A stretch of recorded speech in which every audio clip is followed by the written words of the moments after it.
श्रद्धेय महानुभाव, संसार के अंदर आना, संसार को समझना और संसार को समझकर अध्ययन करना और अध्ययन करने में अनेकों ग्रंथों का अध्ययन करना और अनेकों ग्रंथों के सार तत्व सत्यार्थ प्रकाश का अध्ययन करना और सत्यार्थ प्रकाश के अध्ययन करते हुए अपने जीवन में शोधित करना, परिमार्जित करना और परिमार्जित करके अपने जीवन को आगे बढ़ाने में जब हम कोई भी चीज़ को देखना चाहते हैं तो मन यदि वहाँ नहीं है, बुद्धि नहीं है, तो हम नहीं देख पाते।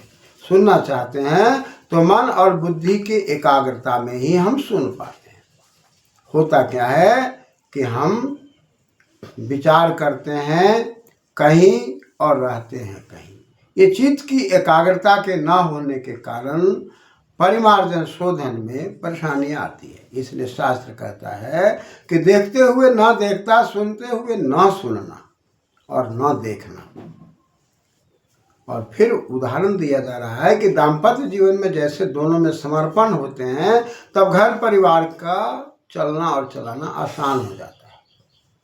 तभी समर्पण में ही गृहस्थी जीवन में अच्छे उत्तराधिकारियों का आना आसान हो जाता है। ठीक उसी प्रकार हम यदि वाणी का शोधन करते हैं, व्याकरण से सोच समझ करके, चित्त को एकाग्र करके, शब्दों को ठीक ठीक समझते हुए प्रयोग करते हैं तो निश्चित रूप से हमारी वाणी में लक्ष्मी है, लक्ष्य है। और लक्ष्मी निहिता अधिवास, उसके अंदर निहित है कि हम लक्ष्य तक पहुँचेंगे। लेकिन वाणी के अंदर शोधन नहीं है, वाणी के अंदर व्याकरण नहीं है, चिंतन मन नहीं है, शब्द और अर्थों का सही विनियोग नहीं है और तब हम आगे बढ़ते हैं तो निश्चित रूप से दिक्कत होती है। तो सुनते हुए न सुनना, देखते हुए न देखना, इसका कारण क्या है? इस पर हम लोगों ने विचार किया था। अक्षणवंत कर्णवंत सखायो मनोजवेश्वासमा बभू अदनास उपकक्षास ऊतत्वे हृदय इव स्नात्वा ऊतत्वे ददेश। शास्त्र बताता है कि इस दुनिया में अक्षणवंत, अक्षणवंतो अक्षणवंत बहुवचनांत प्रयोग है। अक्षय दर्शन, इस दुनिया में मानव मात्र सब आंख वाले, प्राणी मात्र आंख वाले, लेकिन आंखों से क्या देखना है, न देखना है, ये बात अलग है। लेकिन स्पष्ट है कि आंखों से रूप देखना है, चाहे वह रूप हो, विरूप हो, कुरूप हो, स्वरूप हो, आंखों से रूप देखना है। कर्णवंत, ये भी बहुवचनांत शब्द है। कर्ण का मतलब ही है कर्णति करना, जो खींच लेता है। हम कहीं भी सोचते समझते रहते हैं, बाहर की ध्वनि आती है, बाहर की आवाज आती है, वो हमको आकर्षित कर लेती है।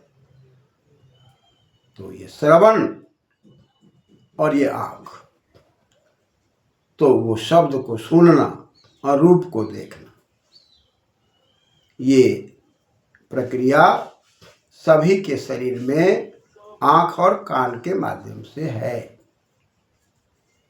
सब लोग आँख वाले हैं, सब लोग कान वाले हैं, सब लोग सुनते हैं, सब लोग देखते हैं। और पठन पाठन की व्यवस्था में भी इसी दो ज्ञानेंद्रियों का ज्यादा प्रयोग बाह्य जगत में दिखाई पड़ता है। पढ़ना है तो आँखों का प्रयोग करना, सुनना सुनाना है तो कान का प्रयोग करना। अतः वायु के साधन से हम सुनने सुनाने का प्रयोग करते हैं और इस रूप के देखने दिखाने का काम करते हैं। सखायो, ये सब मित्र हैं। दुनिया में जितने भी आंख वाले हैं, जितने भी कान वाले हैं, सब हमारे मित्र हैं। सखा सखायो सखाया। और इस मित्रता में मान सम्मान के साथ हम एक दूसरे के देखे हुए आंखों का, कानों का मान सम्मान करते हैं और उसी के आधार पर चिंतन मनन करके एक दूसरे को सहयोग भी करते हैं, सम्मान भी देते हैं। लेकिन मन से अजवेश हम सब अलग अलग हैं। हम मन से जो गति करते हैं, सबका मन अलग। आंख वाले हैं, कान वाले हैं, लेकिन मन अलग अलग। हम मन में कुछ और सोचते रहते हैं, दूसरा व्यक्ति कुछ और सोचता है, तीसरा व्यक्ति कुछ और सोचता है। और मन से अलग अलग सोचने के कारण मन की एकाग्रता न होने के कारण देखते हुए नहीं देखते, सुनते हुए नहीं सुनते, क्योंकि मन का संचालन ही आंख और कान है। मन यदि संचालित न करे, मन यदि बुद्धि के पास न जाए, तो आंख कान का सही संचालन नहीं होगा। अतः आंख कान के सही संचालन के लिए मन और कान और श्रवण और आंख, ये सब का तालमेल स्थापित होना जरूरी है। मन सबके अलग अलग है। हम देखते रहते हैं लेकिन मन में कुछ और सोचते रहते हैं, सुनते रहते हैं लेकिन मन में कुछ और सुनते रहते हैं। इसलिए कहा अक्षण बनता कर्ण बनता सखायो।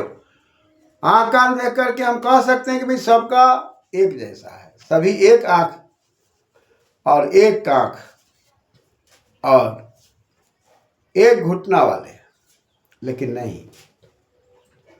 घुटना का संचालन, कंधा का संचालन, कान का संचालन, आँख का संचालन, मन का संचालन सब बुद्धि के द्वारा है। और बुद्धि का संचालन आत्मा के द्वारा, आत्मा का संचालन परमात्मा के द्वारा। सबका यदि तालमेल स्थापित नहीं होता है तो हम सही सही मित्र नहीं हो सकते। वायु है, जल है, पृथ्वी है, अग्नि है, आकाश है, और सबके समन्वय से ब्रह्मांड का संचालन। ठीक उसी प्रकार हमारे शरीर के अंदर जो अंग प्रत्यंग है, सबका यदि हम संचालन करना चाहते हैं तो 5 ज्ञानेंद्रिय, 5 कर्मेंद्रिय, इन सबको एक दूसरे से तालमेल स्थापित करना पड़ता है। और स्थापित करके भी हम मन से सब लोग अलग अलग हैं, और मन से यदि हम सब अलग अलग हैं तो हमारा निर्णय भी अलग अलग होगा, और निर्णय अलग अलग होगा तो उस निर्णय के अंदर हम लोगों का विचार मिलेगा भी और नहीं भी मिलेगा। जब नहीं मिलेगा तो क्लेश होगा, और मन के विचार मिलेंगे तो सुख शांति समृद्धि होगी। और मन के विचार को मिलाने के लिए, बुद्धि के पास जाने के लिए, आत्मा के पास जाने के लिए परम तत्व के आदेश का पालन करना अनिवार्य है। और परम तत्व के आदेश के पालन करने के लिए वेद आदि शास्त्रों में जो ईश्वरीय वाणी है उस पर मानव मात्र को चिंतन करना अनिवार्य है। और यदि मानव मात्र इस पर चिंतन करते हैं तो आँख वाले कान वाले होते हुए हम सब मित्र हो सकते हैं, मन को भी एकाग्रता की ओर ले जा सकते हैं, और सब लोग अपने अपने मन को वेद आदि शास्त्रों से मिला करके सही तरीके से समाज का समन्वय कर सकते हैं। लेकिन यदि हम मन को नहीं मिला पाते, बुद्धि को नहीं मिला पाते, तो हमारी दशा कैसी होती है? तो कहा कि अतद्नासा उपकक्षा सा। जैसे कोई व्यक्ति तालाब में जाता है, उतत्वे हृदय स्नात्वा, तालाब में नहाता है, और तालाब में नहाने के बाद कोई जाता है नदी के अंदर, तालाब के अंदर, और कोई क्या करता है कि घुटने भर पानी में हाथ पैर धो करके भय के कारण निकल जाता है। उसको ऐसा लगता है कि मुझे तैरने तो आता नहीं, मैं यदि तैरने की कला नहीं जानता हूँ, आगे बढ़ूंगा तो डूब जाऊंगा। ठीक उसी प्रकार से दुनिया के अंदर कोई मन के लेवल पर है, कोई बुद्धि के लेवल पर है, कोई कान के लेवल पर है, तो कोई आँख के स्तर पर है। सबका स्तर अलग अलग है, और जब स्तर अलग अलग है तो स्वाभाविक है सबको एकत्व की ओर जाना होगा। और एकत्व की ओर जाने के लिए वेद आदि शास्त्रों के अध्ययन के आधार पर घर परिवार के निर्माण में एक दूसरे को सहयोग करना हो। अन्यथा वही दशा है, नदी में नहाने वाले कोई घुटने तक नहाकर भागेंगे, कोई कांख तक नहाएंगे, तो कोई उब डूब कर नहाएंगे। उब डूब कर नहाने वाले का स्तर तैरने वाला होगा, कांख तक नहाने वाले का स्तर तैरने की कला से विहीन होगा। इसलिए वह अपने धैर्यपूर्वक कांख तक नहाकर चलाएगा। ठीक उसी प्रकार विद्या के क्षेत्र में भी सबकी कला अलग अलग है, लेकिन हम जीवन के क्षेत्र में, रोजी रोजगार के क्षेत्र में चाहे अनेकों शास्त्रों को पढ़ें, लेकिन घर परिवार को संचालित करने के लिए, समाज को संचालित करने के लिए, ज्ञानेंद्रिय कर्मेंद्रिय को सही दिशा में संचालित करने के लिए वेद को माध्यम बनाते हैं, तो निश्चित रूप से हम सब एक एक एक की ओर बढ़ेंगे। धन्यवाद।